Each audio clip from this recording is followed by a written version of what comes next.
What's happening, everybody? Welcome to episode 21 of the Big Shred Podcast. I am John Matos.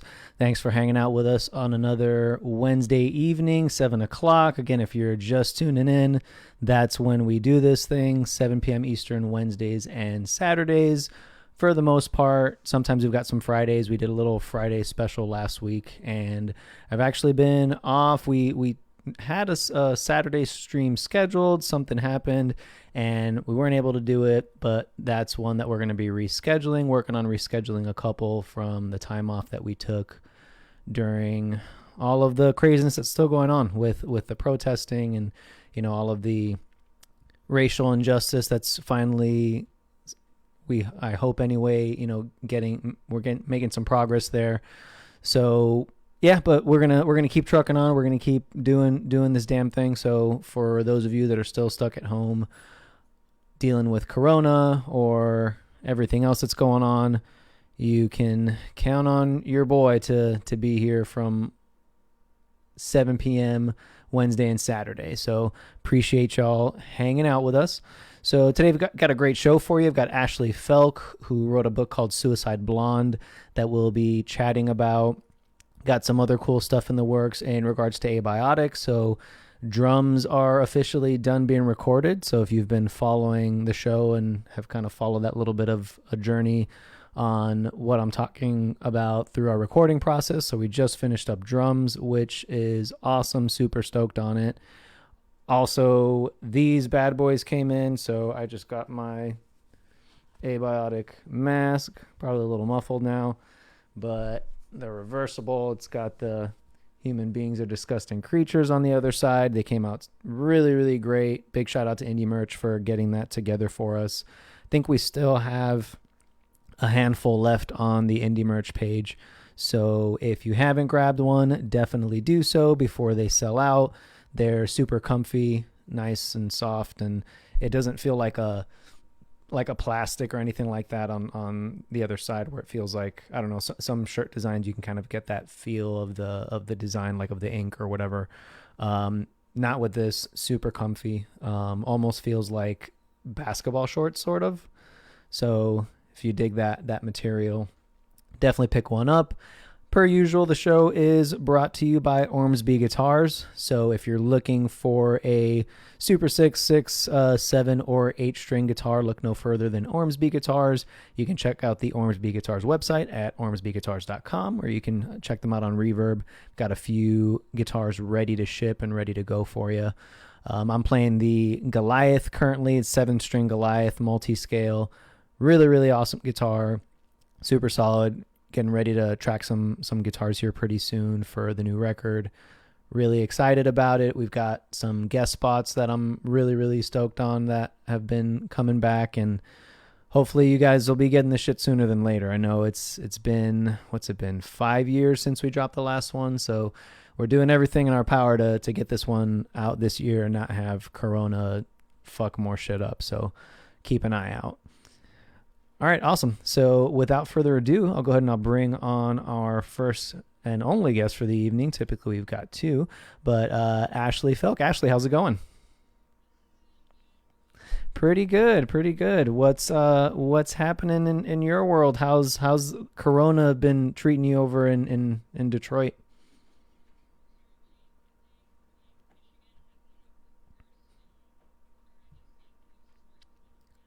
Yeah. Wow.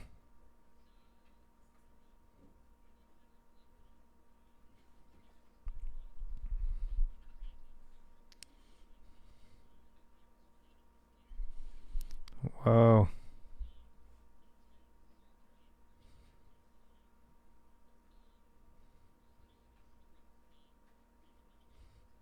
Yeah.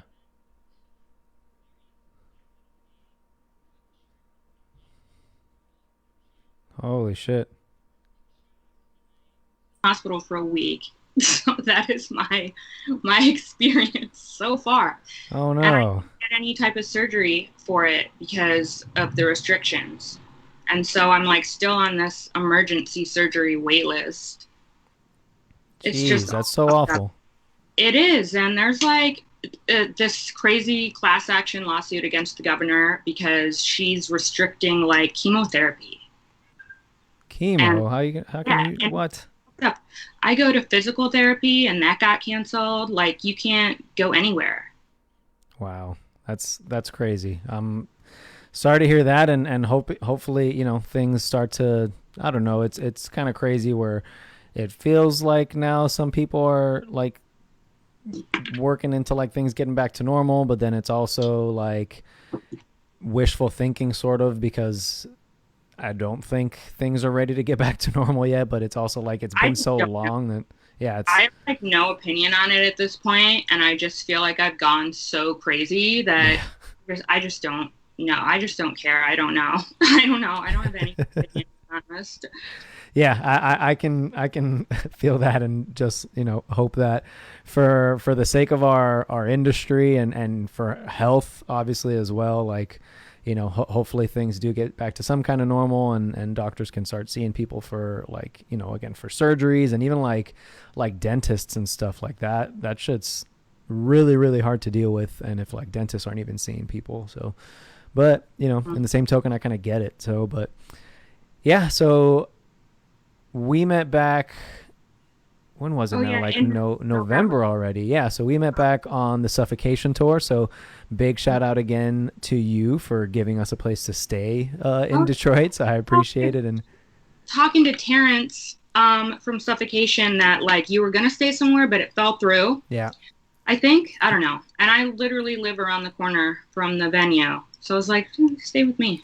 yeah, it was awesome. I appreciate it. And yeah, I was going to say that, we met through Terrence, which I feel like I talk about him probably every single episode of this show. I know So Terrence is one of my favorite people of all time. He's listening right now. I think I told him to. is he? Well, Well, I told him to Terrence, be on at 7. if you're watching, you already know I got love for you. Ash has got love for you. I know. I'm so bummed that Maryland Death Fest got canceled because I was so excited to hang out with Terrence. I Suffocation was know, I amazing. know. Yeah, it's fucking bummer.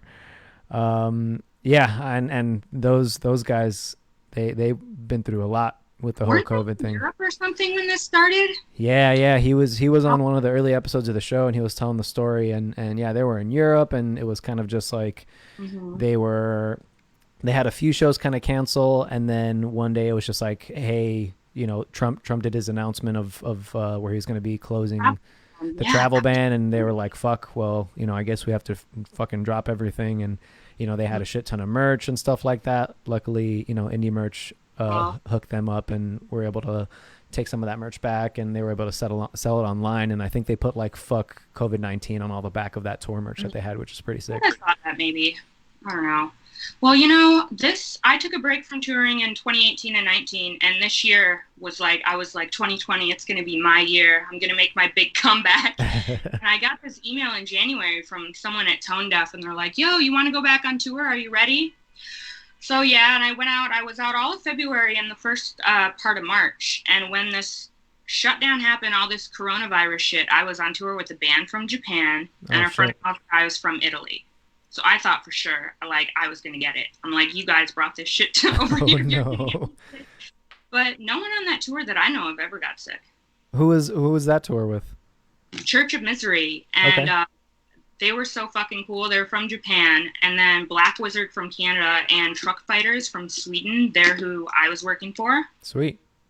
But I had a lot of fun with Church of Misery. I think I hung out with them more than anyone. I'd never hung out with Japanese people before, and they were like the coolest people I've ever had ever.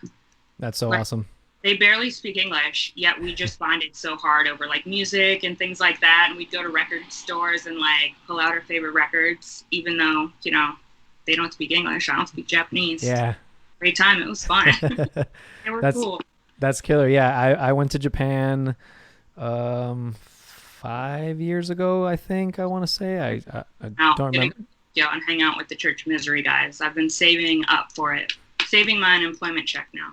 Oh man, do it. I would recommend, like, anybody tells me, like, even from touring and wherever we've been, I'm like, we didn't play shows in Japan. I was like, but if you go fucking anywhere, go to Japan. It's so fucking amazing. And it's definitely a different culture. Everybody's just so much more mindful of each other and like Yeah, polite that's and what like, I thought. I'm like, they're nice as hell. Everyone else on the tour is rude as fuck, like just pushing each other out of the way, yeah, cursing, and just, you know, people are. And they were nice. Like the very, very first day of tour, I knew it was going to be fun. I was wearing a Bathory shirt, and they walked up to me and were like, "Oh, we love Bathory," and they nice. all got their photo with me separately. Oh, that's cool. The very first day. Nice. I thought it Awesome. was so funny. What other bands have you worked for in the past, or like what's like your, when did you start touring? How did you get into it actually? You know, I started touring in 2009 when I was 19 years old. I joined Torturers from Tampa. Um, and I guess that's the only band I've ever, I guess, been touring with regularly. A couple years ago, I started my own band. I was living in Austin, Texas. This like death metal grindcore project called Red Witch, where I'm singing. And I started it with an ex-boyfriend, so we broke up in 2016 or just kind of like folded. But yeah, again, in January, I'm like, I'm getting Red Witch back together. I have members. Oh shit. So I have like songs and members and all this stuff, but there's kind of nowhere to go. Everyone's, you know, just stuck, you know. And so yeah, I did a lot of stuff with Torturers. And then, what was it? Maybe like 2013, 14, I started working for other bands, like doing merch and TMing, tour managing. I used to do shit like Mayhem Fest every year. I think my favorite band I've ever got to do merch for was Corrosion of Conformity. They're like one of my all-time favorite bands. Their Blind record like changed me in high school. You know, it's one of my top 5 records. Yeah. I don't know. I've done a lot of cool shit that just makes me like makes it hard to believe sometimes the stuff I've done that was so cool, you know. Yeah, that's awesome. And then as a result of all that touring you did and you know the subsequent things that you kind of experienced through that through your life doing it, you wrote your first book? Yeah, it is my first book. Your first book, Suicide Blonde. Okay, cool. So, yeah. So the book's called Suicide Blonde. Yeah. I'm going to go ahead and drop a link to where you guys can pick up this book on Amazon and her Big Cartel. It's redwitch.bigcartel.com. And you can pick up her book. So and we're obviously going to talk a whole lot about it, but for those folks that haven't heard about it before, what's like I guess a general overview of what that book is about? You know, okay, so it's about my life between 2014 and 2018 when I left the music industry. It was probably like the darkest time of my life, definitely. I kind of like have been touting it as like just like a general, regular, run-of-the-mill like rock and roll memoir, you know, but it's a little different. In 2014, I was on tour, and this guy in one of the headlining bands, like, very violently raped me. And I mean, you know the whole story. I'm not trying to get all heavy on your podcast. No, that's why we're here. It's really, really weird. At the time, I had just moved to Austin, Texas. And, like, no one wanted to believe me about what was happening because of who there. And I got really hardcore addicted to drugs and drinking. I was a heroin addict for 3 years just because I didn't know how to deal with it. Yeah. But also, during those couple of years was like, in my opinion, when I was most successful with my music career. Yeah. Like I was on tour with Slayer during that time and King Diamond and like DOC. And I was psychotic. I was insane from drug use. I hated myself. I wanted to die. I went to a mental institution, tried to kill myself. And finally, I just, you know, at 2018, at the beginning of the year, I just said enough is enough. And I moved back to my hometown of Detroit, or the suburbs of Detroit. Yeah. And I think best decision I've ever made, you know, because if I didn't do that, I'd probably be dead right now. Jeez. Well, you know, like you said, we've talked a little bit about it, and it's like, it's still like disgusting to hear, you know what I mean? It's difficult. I feel like I don't know, I'll speak for myself. It's difficult for guys like me to comprehend something like that because it's just not a way that I would think. Like Right. I can't even comprehend doing something like that to someone. Well, So, and like you being able to know, fucking like live with yourself, you know, it's exactly. Well, there are a lot of narcissists and yeah, sociopaths in the music industry. And I mean, like, you seem like someone that respects women. You're married, so I can see why you probably feel that way. I mean, I can tell right off the bat the guys who like disrespect women and have serious issues with them. yeah, And they're usually the ones who are like, oh, she's a liar. She's a fucking junkie, some stupid bitch, whatever, you know? yeah. No, that's fucked up. And you know the Me Too movement, I'm 100% in support of, and Yeah. it's you know, I know you talk a little bit about it in your book, where that kind of was helpful for you to have like more of a community in sharing that, you know, what experiences you all went through. Yeah. Well, the whole reason I came out about what happened to me was because of the Me Too movement. It was like the end of 2017, right? Yeah, And I had made this post on Facebook about it, like, fuck you. And I named the guy, you ruined my life, like, for years. Like, and I just went crazy. And my Facebook's really private, like, not so much anymore, but it was at the time. I only had people on there, like, I strictly knew in person. yeah, Everything was private. And, I wake up in the morning to literally 150 text messages, hundreds of missed calls, emails, like, someone from my Facebook friends took screenshots of what I had posted and sent them into all these metal blogs. So I'm like jeez, page on everything in the morning. And like the person who did it had to have been my friend that I told about it because the details were 100% accurate. yeah, I wrote in my book, I can't remember if I like when I sent it to you, if it was one of the parts that I highlighted yeah, or not, I don't remember. But I said, when that happened, when like I'm on my fucking face is on metalsucks.com, it's like someone telling like my story of my trauma without my consent was like almost worse than the incident. yeah, And I mean, I really didn't know what the person's intentions were, like good or bad, if they just fucking hated me or if they were maybe trying to help me, like, fuck this guy, he needs to be called out or whatever. But that fucked me up and made me a worse drug addict. And like probably a year later, I found out who did it. And it was like one of my best friends that I had played in a band with for years. wow, He just said he never believed me. And he was like all resentful that like he thought I was more successful than him or some stupid shit. It was really petty. so he did it like for vindictive reasons, not to Mhm. be helpful. He was friends with the guy, kind of. I think they had toured together before, and he never believed me. But he was one of those guys who doesn't respect women. Yeah, Probably has issues with his mother or some kind of crazy shit.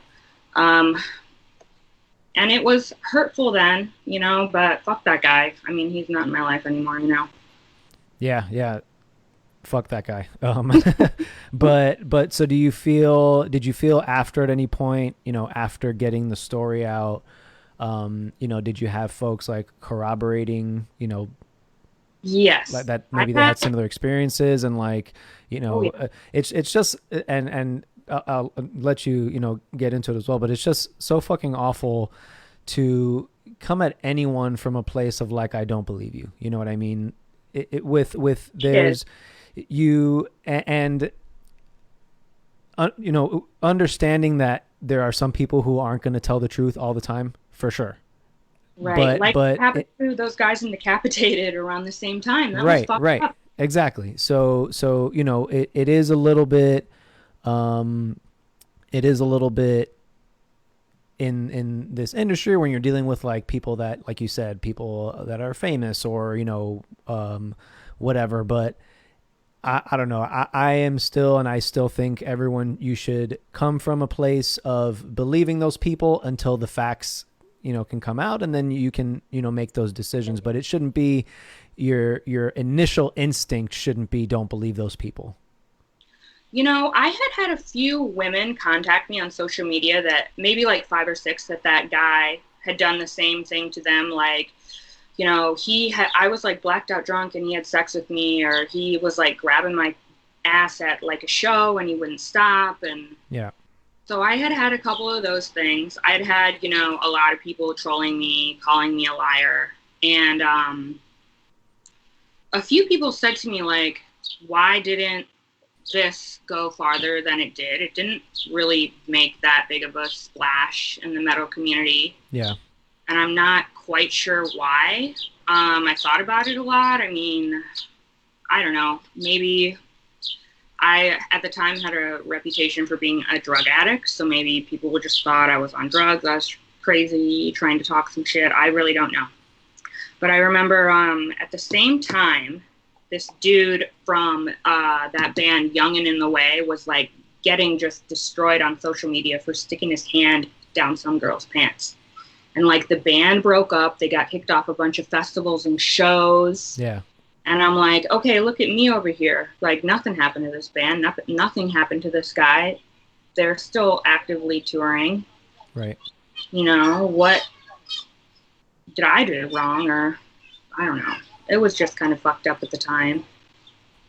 Yeah. I mean, similarly to you, I don't really know why some things make bigger splashes than others when it comes to shit like this, and it's frustrating. I'm sure for you, I'm sure for other people who went through the same thing and didn't feel like they could say something, and that I feel like perpetuates that, where like you feel like, why am I going to say something if nothing's going to happen, and then people are going to blame it on me and push it on me and then do the whole victim blaming thing. And it's I think there's been a lot of positives, of course, coming from the Me Too movement, and there's been a move towards believing women and Mm-hmm. but I still think we're not completely there yet.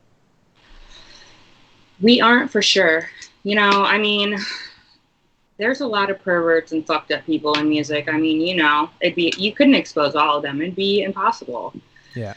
But I guess, okay, so I was living in Austin at the time, like I said, and this guy also lived in Austin. That's where his band was from. And people would literally like heckle me at shows and shit. And it was crazy. Someone spray painted slut across my front door. Jeez. It got really crazy. And I don't know why. Yeah, I mean, it's weird how the metal world and the industry and stuff like that has been very just like men, and just like very like almost like a caveman kind of air to it, like from early on anyway. And I feel like we're moving in the right direction, kind of like I was saying before. I feel like with quote unquote like younger guys that are a little more aware of these things, I think we're starting to morph. But I think it's a lot from its inception, where it's just a bunch of guys all the time, and then they don't know what the fuck to do with themselves when a woman comes into like the metal domain, which is silly. It is silly. And I'm going to interrupt you. I just was like looking at the comments, and it says people can't hear me. Can people hear me? Yeah, that was from the very beginning. That was my bad. It was like just when you were getting started, so we're all good. My laptop too, so I didn't know like if that had something to do with it. No, I've been keeping an eye on the audio levels. You're coming in solid. Yeah, well, people are stupid. I mean, I'm kind of like used to it, because I went straight from like high school almost into doing this, Yeah. I joined a band with another girl, like the lead singer was a girl. Yeah. But I mean, I don't know, men who like act like that towards chicks and try to make me feel inferior because I'm a woman, probably have small penises and definitely hate themselves. I just don't care about what they have to say. Yeah. I hear you. So let's walk through a little bit of the book more. So how does it start, and what are some of like the big takeaways that people can expect if they're reading through it? I wrote a lot about mental health. I have bipolar disorder. I have just severe anxiety and depression. I always have, as far back as I can remember. And I got diagnosed with it in 2016, and I write about that in my book. My book basically starts, I just wrote a note about like the last time I used heroin in 2016. And then it just starts with, me kind of getting assaulted and then going directly on tour for like the whole year. And I was like in denial. I was like dazed. I felt like everything around me was like moving like super fast and I didn't have control. I was trying to deal with what had happened to me. Yeah. And it was crazy. And it really fucked me up. Just obviously being raped does. And, I just always had the mentality I was like the tough girl. Right. I was always just a tomboy, super tough. I mean, and I look really scary and mean anyway. I'm like 6 feet tall and I'm loud and stuff. And like, I felt like something like this, like me completely losing control was like not supposed to happen to me. Right. And I just felt completely out of control with my life. And I mean, I didn't know what to do. I had no other choice but to start using drugs, I guess. Yeah. I mean, it like fucking goes to show that it can happen to anybody, and that it can lead you down like a crazy fucking road trying to cope with some stuff, because if you are just so used to, like fucking all of us should be, like being in control of yourself and your body and your surroundings and everything going on, and then it's in the same token, like I can try and say that I understand, but like us as men, even though we can certainly be sexually assaulted and we can be raped and all those things, it's just like if it happened to me, you wouldn't understand. Us as men wouldn't ever understand, what you went through. Mm-hmm. And oh, go ahead. No, go ahead. Oh, I was going to say the very last chapter of my book, it's kind of like an epilogue. I definitely describe the night, the event, and the moments leading up to it, because I was reading through it. It's fucking like terrible. I'm kind of one of those people who just like, I don't know, maybe there's some biological reason for this, but I've always kind of just like not really remembered trauma and stuff in my life. I've kind of dissociated, I think, as a defense mechanism. And I remember like every single little detail. And I wrote about it. And a couple of my friends like couldn't read the whole thing. They're like, oh, that's fucked up. Like, yeah, it was hard to read. I read through the whole, the whole epilogue, and it was difficult to read. Yeah, and it was kind of difficult to write. I wrote this in the first 6 months of 2019. Yeah, it was also very cathartic, and I'm very glad that I did it.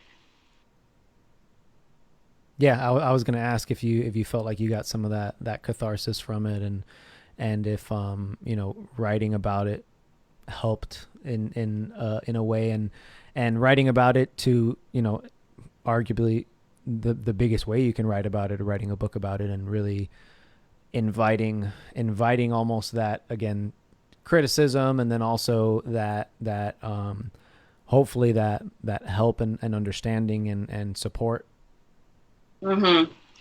Yeah. I mean, well, you told me earlier before we started that you thought it was really well written. And like one of my biggest fears was like, oh my God, I'm going to sound like a total dumbass. No. It was super well written. A lot of people have told me I wrote pretty well, and it makes me feel good like that, So yeah, originally this was going to start out, because most of my life touring, I've always kept really detailed, thorough journals of when I was on tour. Yeah. And I did it too when I was on drugs. And originally I was just going to like publish all these journals of me like whacked out on meth, like thinking people are trying to kill me, and with no explanation.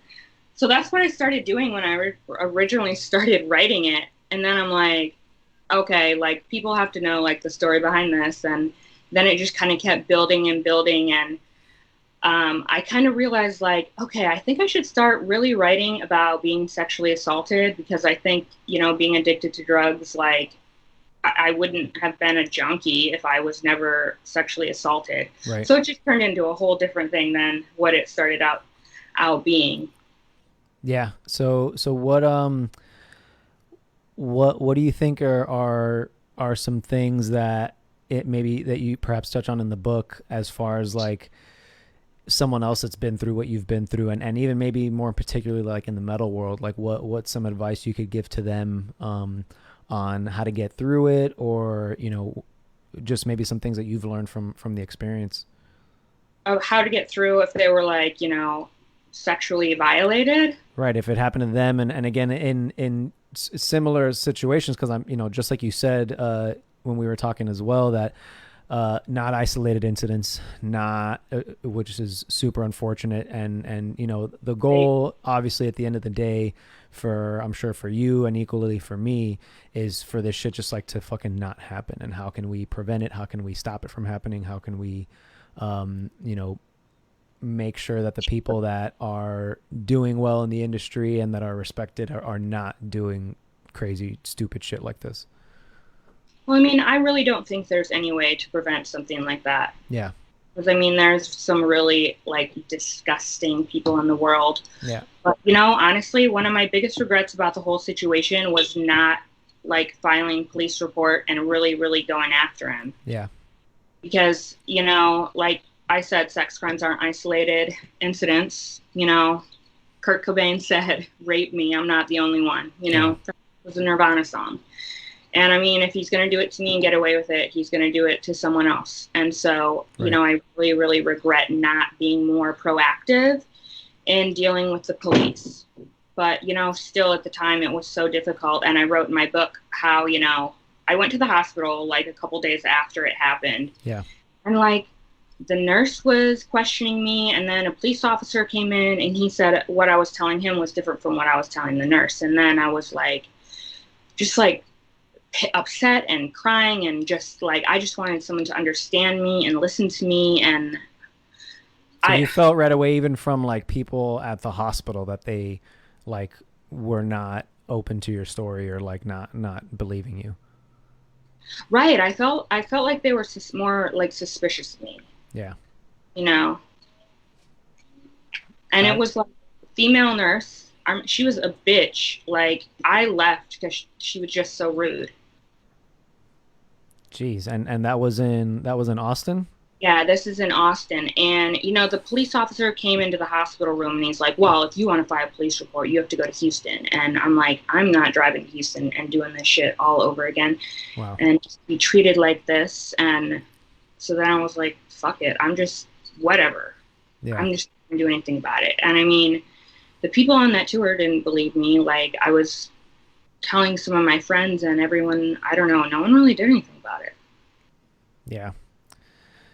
Yeah, that's fucking like it's hard to find the words, when if I don't know if fucking anybody should put themselves, any guy on tour or whatever should say, what if that's your mom's sister, you know what I mean? Like, if that was anybody you were close to saying something like that, like I think that's the place that we should come from, and right. Come from that like place of empathy and understanding, and that the fact that it fucking happens all the time.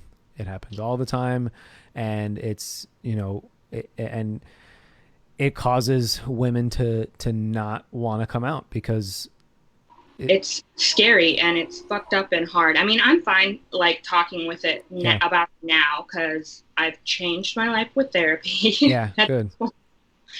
But before that, it was like I would probably start crying, freak out. Like, it was just really hard to remember anything about it. And yeah, just not really knowing what to do, being new in a city. And I don't know, it was just really scary, and I don't know how I got through it. Yeah, it's impressive, and again, you talk about it through the book, and the highs and the lows of it all, right? And how it affected like your relationships, and then also like your job essentially, which was again going out and touring. And so I'm trying to picture myself because I like being out on the road and doing shows and stuff. Like if I don't know, if I get into an argument with a family member or something, I'm having a shit day and it like I can barely concentrate and like whatever. So what was it like for you trying to get through each day on the road with, everything going on? I became a drug addict, Yeah. horrible alcoholic, and I was using heroin, but I was using like pain pills, Vicodin, fentanyl. I did coke all the time. I was addicted to Xanax and Klonopin and other Wow. benzos, and it just like, I wasn't trying to use drugs just to like get high and have fun. I was trying not to feel. I wanted to be completely oblivious to everything. I Yeah. didn't live. I was suicidal. And I mean, I used drugs just to feel normal, to get through the day. And I was so good at it. Like, people have told me I had no idea you were on drugs because you hit it so well. And I don't know if Wow. that's bad. Yeah. But I mean, towards the end there, like in 2017, I was pretty bad and it was obvious. But I mean, I guess in the beginning, I hit it really, really well. Yeah. That's super tough. And then hiding it is probably like a kind of blessing and a curse probably kind of thing where like, that means that no one knows to like try and help you, but that you're able to kind of get through it each Right. day as well. Right. And, Um, I was kind of hanging out with shitty people anyway, who, even if they knew I had a problem, wouldn't have said anything. yeah. During this time, I was not hanging out with the best people. If you do a lot of coke, you attract a shitload of fucked up people. I don't know what it is about that drug that attracts fucked up people, and that's what I was doing, like, during these times, a Yeah. lot. And it's like, after I quit heroin in 2016, I was like clean, like, of everything for like, I don't even know, 3 or 4 months. Then I started drinking again. And then I just started doing only coke and not drinking, thinking that was okay. Yeah. Like, what the fuck? And I was just so nuts. Like, when I was writing this, a lot of it, I was like, what the fuck? Like, Yeah. what's wrong with me? Why do these people still talk to me? Oh my God. Like, and I wrote about going to rehab a bunch of times. Yeah. Um, like, the first time I went in 2016, I actually tried to kill myself. And someone called Wow. 911, and I was involuntarily hospitalized in a mental institution. And the doctors there, I was there on like a 3-day hold. Yeah. And they wanted me to go into like this 28-day inpatient, like, mental health thing. And I was like, fuck all that. So it was like, and I pretty much just walked out after the third day and went back home and did drugs. And then kind of thought about it. Like, I wanted to be sober and like not horribly depressed, but Right. I guess I really didn't know how. So I checked myself into another rehab like a couple weeks later and didn't finish it. Yeah. It was just, I just hated it. It was awful. Like, and I wrote about how stupid it was and how much I hated it. And I actually got like off drugs kind of on my own. It was October 12th, 2016. I was like in Houston on this weekend bender with my buddy that I used to use with. And I woke up one morning and I was just like, I don't want to do this anymore. I can't be doing this. Yeah. This is just, I felt like shit. I looked like shit. And immediately before that, I had been arrested and went to jail for a DUI and detoxed off of heroin in the Fuck. county jail cell, and had it on me when I was arrested. That didn't stop me. But a couple weeks later, I'm just like, fuck this. And people quit when they want to quit. I've Right. had friends who are addicts, and you can, express your concern, but really you kind of just have to love them at a distance, because they'll take you down with them. I took a lot of people down, Yeah. you know? Yeah, it's tough when a drug or just like when a substance kind of takes hold, especially like of people you love and you want to be able to help and be able to support. You don't want to enable, but it's kind of becomes like a crazy vicious circle but it's like you said, I mean, people quit when they want to, and it's when they have like when things go how they're supposed to, they have the right support system, they have the right mindset.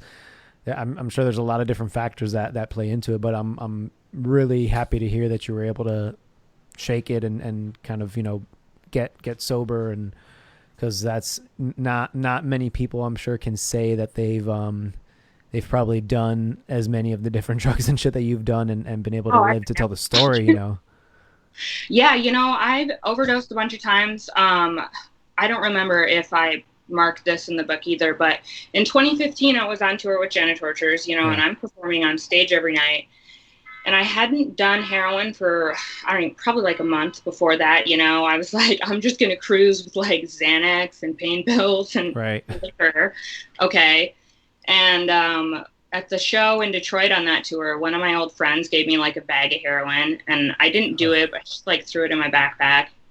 And I did it a couple days later in New York City and overdosed like immediately. And the next thing I know, like I'm like laying in a hospital bed, and some nurse is like slapping me awake, and she goes, "Welcome to New York City. You just overdosed on heroin." Jesus Christ. I'm like, have no idea where I am, what day or time it is. Like, where's my band? Yeah. I guess what happened was I overdosed at Loden, and I was like having a seizure, and our driver dumped me at the ER. I lost like 8 hours. They like stabbed me with Narcan. Wow. And I woke up hooked up to all these machines, and all I had literally was my phone. I had no purse, nothing. And my band left me there. They went to the next show in Connecticut, okay? And they didn't know I was on drugs, though. They thought I had a seizure from, like, not drinking alcohol or something. Fuck. So they just left me in New York City. Like, say even so, they just fucking left you there? Jesus. They just fucking left me there. And I like was telling the doctor about this, and I'm like, I don't know how like, because I thought to myself, okay, fuck this. I'm going to that next show in Connecticut just out of spite to piss everyone off, those fuckers. I can't believe they left me here. What an asshole thing to do. And I literally had nothing. I just had my phone. I didn't even have ID.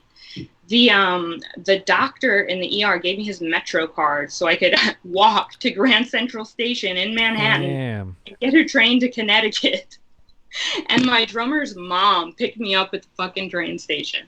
And I walked into Loden that day pissed. And like no one was talking to anyone. Everyone was quiet for the whole show. Wow. Did they like apologize at least, or like fucking? No, like, they didn't apologize. Damn. And so how many more shows on that tour did you have to do after that? A week more. Wow, that's fucked. That's fucked.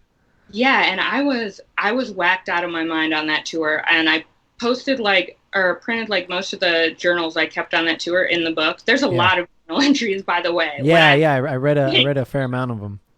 Like, I'm on meth thinking my boyfriend was trying to kill me. Oh my God. And like recording me and like all this crazy shit. I was just out of my mind. And I also at this time, I didn't know I had bipolar disorder. I was diagnosed in 2016 in rehab. And it just made so much sense that drugs were exacerbating the symptoms of that, the really horrible paranoia, ups and downs, and just anxiety and depression and suicidal thoughts and shit like that. So it was kind of like, I guess, comforting to be diagnosed with that, because I felt like, I don't know, I guess I felt like I wasn't just insane. Right. Kind of the reason behind, why I'm such an emotional person. Yeah. Yeah. And so how are you coping with it now? Like, are you still kind of like going consistently to therapy and things like that? Well, no, because you can't do it during coronavirus. Oh, right. Fuck. Jeez. Yeah, the last time I saw my psychiatrist for medication, because I just take antidepressants now. Yeah. I used to be on like a whole, like antipsychotics, mood stabilizers, sleeping pills, all this crazy stuff. And now I just take a low dose of Wellbutrin, and I feel like it helps me. But last time I went to the psychiatrist was the end of January, right before I left for tour. Wow. And I just keep calling their offices to get refills. I mean, now I am allowed to go in for an appointment, but, and that's another thing too, the question you asked me at the beginning of the show, how many people are like emotionally fucked not being able to see their therapist, not being able to go to AA meetings or NA or, type of support group. I mean, I just think that's criminal. I think it's fucked up. And this is how it is in Michigan. I don't know what other states did or are Yeah. doing. Yeah. I mean, I have been seeing like a lot of online stuff, like, you know, Zooming with a psychiatrist or like Zooming with like an AA group or like a support group and shit like that. And it's not the same. It's You really know, not. But insurance doesn't cover like the telehealth, oh, right. you know, and I'm sure a lot of people's don't. I have like Obamacare, shitty marketplace stuff. Yeah. But I mean, what about the people on Medicare? I mean, Right. that's definitely not going to cover some visit, like video visit with their therapist or their psychiatrist. Yeah, exactly. So I just don't know. I think like the emotional impact and the impact on mental health that this is going to have is just going to be like irreparable almost. Yeah. Yeah. Hopefully not. I mean, you know, but there's so many, there's so many variables to it, and there's so many different things, and you want to be, cautious and listen to the scientists and follow the science behind this kind of shit. And then, you know, you also want to be understanding of all the other shit that's going on. And a lot of it, in my opinion, and, you know, like we were saying before, I have as many opinions as I can have on it with how educated I can possibly be. But obviously I'm not a fucking scientist. I'm not an economist. I'm not any of those fucking things. But, you know, you want to be, it's okay to be understanding of both sides. Like, I want to listen to the scientists and be safe and not do any of the shit and fucking wear a mask and stay in my house. And then also, like, there are people with small businesses that are just like drowning, you know, and I think that's a lot with the government, right? Like, if we had a better healthcare system, if we had some better infrastructure to help, for in situations like this with, small businesses, and if like fucking billionaires and corporations weren't looting way more than anyone in this country has ever looted anyone, if they weren't doing that shit, maybe it would be a little bit different. Yeah, you know, like I just thought it was weird, like that when this all started, the government and the meter, like, stay in your house, don't leave during quarantine because you'll catch coronavirus and die. That's the only way to stay healthy. Right. They weren't like, you know, go outside, get some exercise, eat a healthy, balanced diet to keep your immune system, you know, working properly. I mean, and if you're sick or if you're like really old or a little kid or have cancer or something, then stay inside, wear a mask. And I just feel like this would be totally different if like Americans were just getting their information from maybe the CDC and the World Health Organization. Yeah. And the media wasn't all crazy about it. Right. You know, I just think the quarantine did more harm than help. Yeah. I mean, whatever, like, if people are going to die, let them die. I mean, like, that's honestly like what I think at this point, you know, yeah. I just don't know. I mean, I really hope that people's businesses are recoverable. And I mean, I'm a bartender and a waitress when I'm not on tour. Yep. The place I was working closed completely because of the virus. They couldn't afford anything. And I mean, there's a lot of people in that situation, not just servers and bartenders. Yeah. And I mean, it's just fucked up all around. Yeah. Well, I hope so. I hope so too. I hope, you know, again, the small businesses can recover. I can't share the same sentiment with, like, you know, letting people die.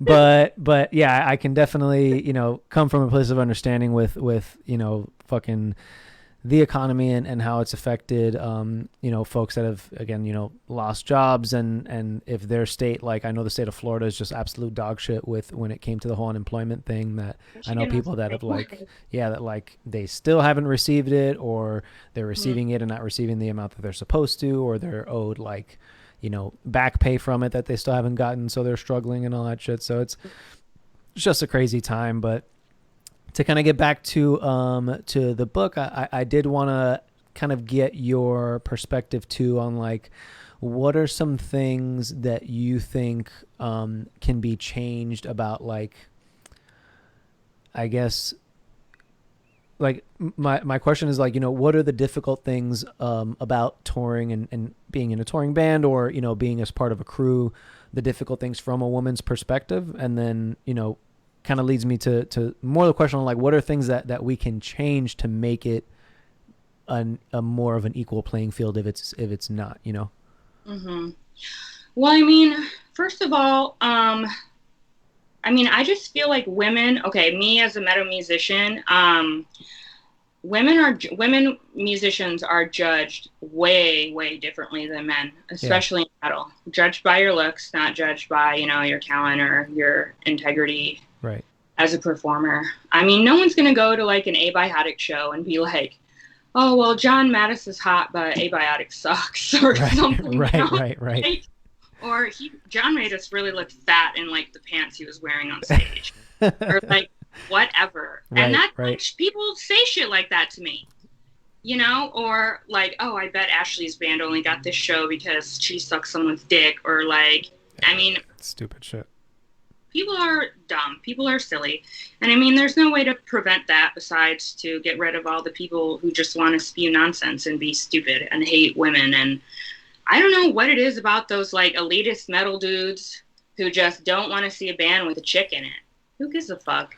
Yeah, I think who gives a fuck, especially like, I don't know, the fucking year that we're in, like, get over yourselves, get over the bullshit. Like, there are so many talented women, like guitar players, drummers, vocalists, like you name it, so many talented women in metal, in like in music in general. And yeah, I mean, I think it's insecurity.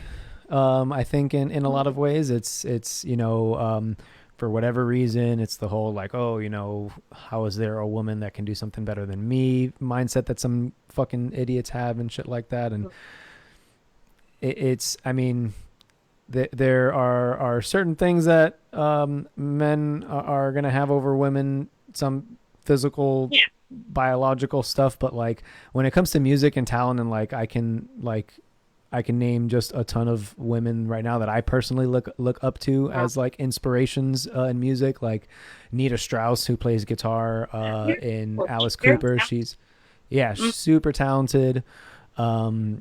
Fucking Sarah Longfield, who's an amazing guitar player from the Midwest.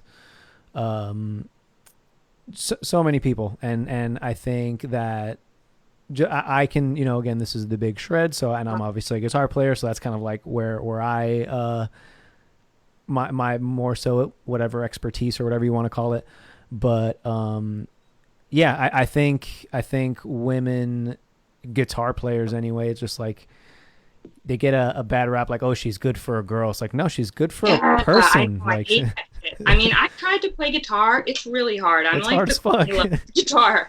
I like, because when I started Red Witch, I like wanted to sing and play guitar, but then I was like, fuck this. Like, I like have to look at my guitar when I play, and like I miss the mic, or it's just a mess. I can't do it. That shit's hard. So Red Witch, you said you guys are coming back. Did you guys ever put out any music or anything? Yeah, we did. With my ex-boyfriend, I write about him in the book. This guy dated in 2015 and 16. Name changed, of course, because he was in a decent band. Yeah. Like he's in a decently popular band, and we recorded a bunch of stuff at his house with him and his brother, because he had a recording studio in his house.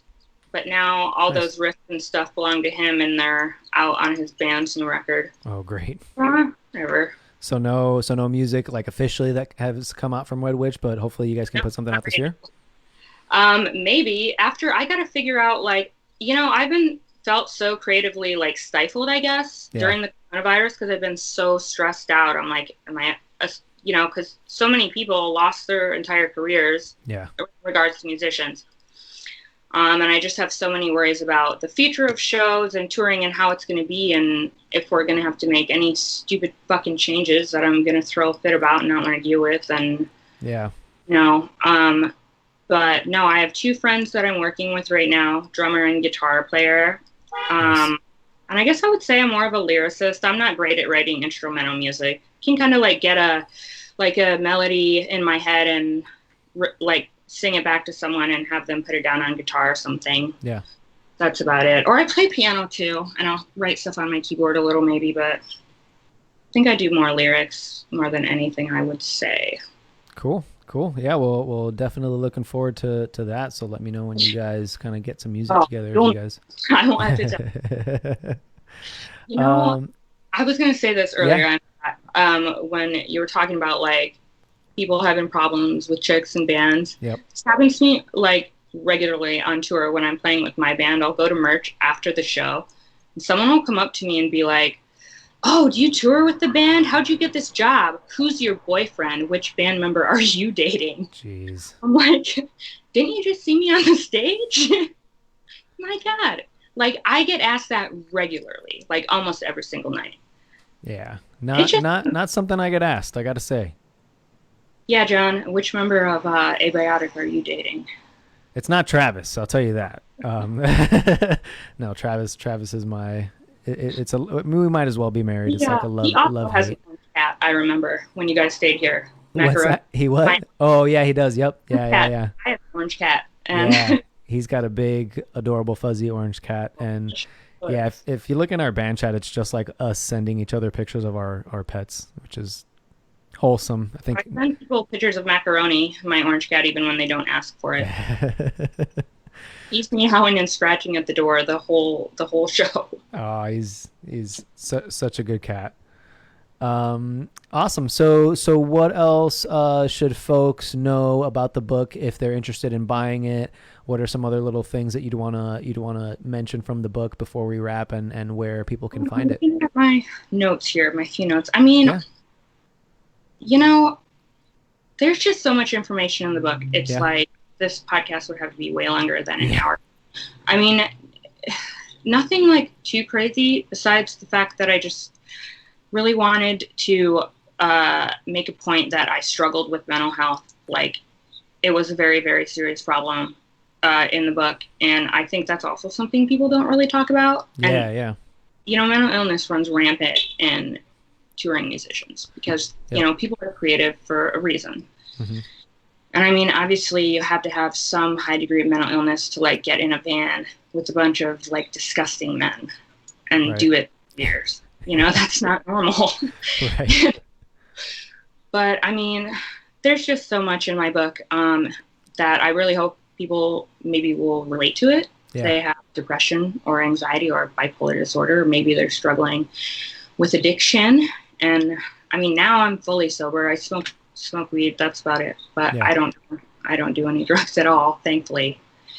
And I mean, hopefully it'll definitely help other women who have been, you know, sexually violated. And I talk about it too. I mentioned like with Genitortures, our old sound guy, and I wrote about this in the book. I woke up one night, we were in a hotel room, and me and this dude were sharing a bed, and I woke up with his hands down my pajama pants, groping my butt. And he told me he had been like doing it every night when I was asleep. Whoa. So I had just been violated in so many ways.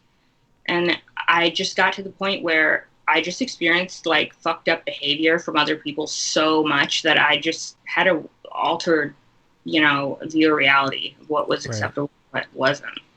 You know, like if someone did that to me now, I would punch him in the face. Yeah. I would beat his ass.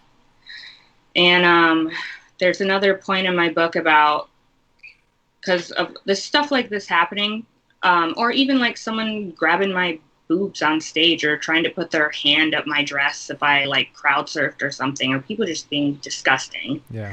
I had just so much anger and resentment and hatred towards men that it just finally built up. Like right before I went to rehab for the last time, I was at a hate breed show, and one of the guys in another band that was playing was wasted and just like was talking to me, and I was sitting down, and he just like grabbed my boobs, and I stood up and I punched him in the face, and he like went down, and I just like started beating him. I had to be pulled off him. I almost beat the guy to death.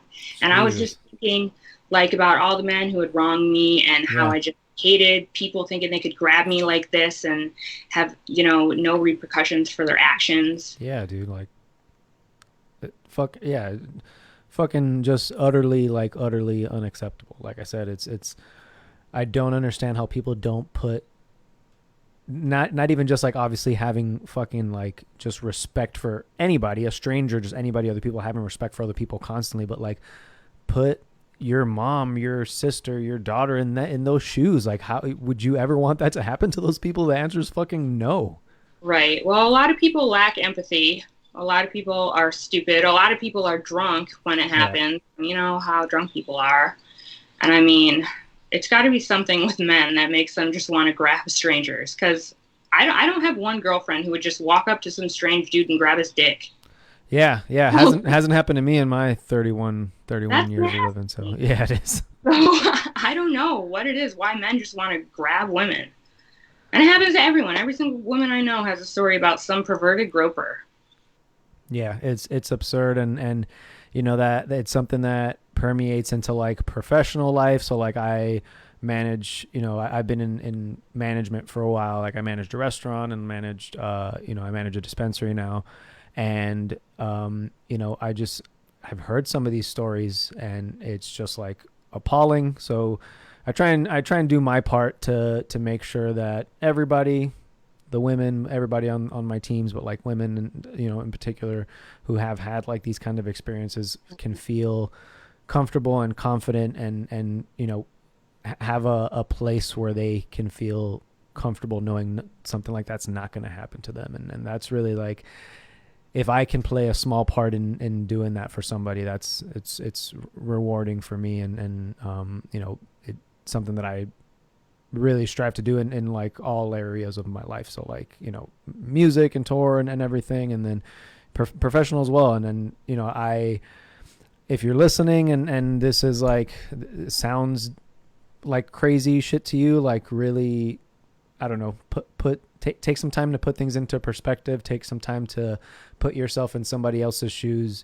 and think how they might feel in certain situations, in, again, even just like verbally uncomfortable situations, much less physically uncomfortable situations. And hopefully you learn something, because that's really all I can do and hopefully use my platform to do, is to help teach at least one person to do better or be better. Mm-hmm. Exactly. And, you know, another thing, it's just like people just have to lead by example, I guess, and say something. Because I'm like, who are these dudes who like just want to grab my boobs or like put their hand down my pants? Like, who are their friends? Who's saying that this behavior is okay? I mean, I'm friends with a lot of men, and if I knew one of them did that or I saw him doing it, I would freak out. It would be wildly unacceptable. Absolutely. Anybody that I associate with, if I were to see something like that, same thing. Like, you know, you should want to have people around you that are going to hold you accountable if you're doing some stupid shit. Mm-hmm.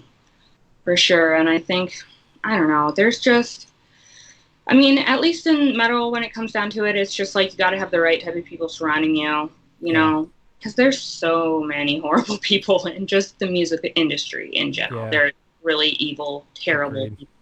Yeah, I think that's life too. Is that's good advice too. Is just like, you know, the people you surround yourself with a lot of the times, unfortunately, will say something about you. You know, it says a lot about you, the people you surround yourself with, and it's a difficult thing when it comes to tour, because you're just like, oh, sick. Well, I you know, there's 3 other bands on this tour. I didn't have a fucking choice. The booking agent booked this tour. You know what I mean? So that's a tough one to control, but at the same time, you should have the people that are around you in the band that you know, the crew that you work for, the band that you're in, you guys should be on the same page about, you know, big issues like this one, I think. Mm-hmm. Yeah. And I mean, this is like, I'm not trying to make it sound like women are just constantly getting assaulted like women in metal bands. Yeah. You know, people that do this are like the 1% of people. Yeah. Like the vast majority of my experiences have been positive, you know. Speaking of that, you asked me when we were talking about like what you're going to ask me, like what were the differences about like being a woman on tour and what was like one of my most funny or memorable moments or whatever. Yeah. You're giving away the facade. This is supposed to be all live and no preparation whatsoever. No, I'm just kidding. Sorry. No, it's okay. Yeah. I did want to. I was gonna say it anyway. That I, you know, to end on a positive note. You know, some of your favorite experiences. A question I like to ask people is like if they had a moment that really stuck out on like, okay, this is like I need to be doing this and I can't be doing anything else. You know, like one of those like epiphanies or like pivotal moments that you're like, wow, like I have to do this. I have to do this. Yeah. Well, I don't know. I mean, I've had a lot of weird, crazy epiphanies on the road. I don't fucking know. Most of them are like, I can't do this anymore. Why do I do Yeah. like what's wrong with me? Yep. Why do I continue to do this? Um but I mean, I would never change it for the world. I mean, I obviously love playing more than I like working Yeah. crew or whatever. But I don't know, man, like I guess this also goes back to, I was talking to someone about this today, which is why I'm going to say it. Yeah. Because I'm always the only woman in the band. And when you're in a van tour and you like have to piss, it's not like I can just pee in a Gatorade bottle. Right. Like men usually don't understand. They have to make a stop so I can go to the bathroom. Mm-hmm. And it's like someone in 2017, when I was on this tour with my friend that I was talking this about, I was like the first day and I was like, you guys have to stop it. I have to pee so bad. I can't hold it anymore. One of the guys handed me an empty soda bottle and was like could not understand why I couldn't go in it. Jesus like Christ. It just could not comprehend it. So just little stuff like that, I think is just makes me laugh now. Shit's ridiculous. I'm not a fan of even if I can piss in a bottle, like I'm just not gonna fucking do it. Like we're I don't know, I don't know if we're just like fucking lame or we're like old men or whatever, but like include fucking bathroom breaks in your time to get to the next venue, like, and then everyone can stop and not be like not get piss on the seat in the bathroom by like or in the van by like I don't know, man. I don't know if we do it differently and you know we're not the best at it or whatever, everybody's you know late and like whatever, but it all comes down to like if you can plan just a little bit on your day, you're literally just like driving to get to the next show. If you're not an adult enough to be able to fucking plan a bathroom break, I don't know what to tell you. Right. Well, you know, a lot of people are incapable of doing that.